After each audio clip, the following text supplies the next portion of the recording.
നമ്മൾ കുറച്ച് ദിവസങ്ങൾ മുമ്പ് ശ്രദ്ധിക്കപ്പെട്ടൊരു വാർത്തയായിരുന്നു.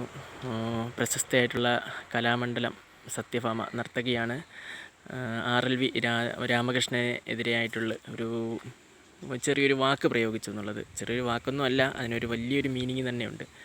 യഥാർത്ഥത്തിൽ അന്ന് ആ സമയത്ത് നല്ലതുപോലെ ഒന്ന് ആഞ്ഞ് ശ്രമിച്ചിരുന്നെങ്കിൽ സത്യഭാമ എന്ന് പറയുന്ന ആ നർത്തകിയെ അടപടലം പൂട്ടാൻ പറ്റുന്ന രീതിയിലുള്ള പല വകുപ്പുകളും കേസുകളും വെച്ച് ചാർജ് ചെയ്ത് അവരെ അകത്ത് പൂട്ടാമായിരുന്നു.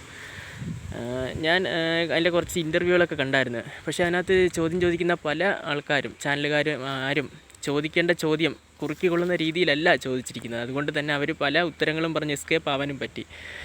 കുറുക്കിക്കൊള്ളേണ്ട രീതിയിൽ ചോദിച്ചിരുന്നെങ്കിൽ അവരൊരിക്കലും ആൻസറിൽ നിന്നും എന്ത് ചെയ്യാൻ പറ്റില്ല, രക്ഷപ്പെട്ടു പോകാൻ പറ്റില്ല.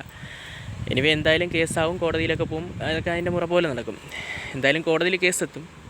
ഇവിടെ എൻ്റെ ഒരു സംശയം ഇതാണ്, ഇപ്പം കോടതിയിൽ കേസെത്തുമ്പോൾ സത്യഭാമയ്ക്ക് വേണ്ടി വാദിക്കാനൊരു വക്കീലുണ്ടാവും, ആ എതിർഭാഗം ഒരു വക്കീലുണ്ടാവും, അതുപോലെ തന്നെ വിധിക്കാനായിട്ടൊരു ജഡ്ജി ഉണ്ടാവും.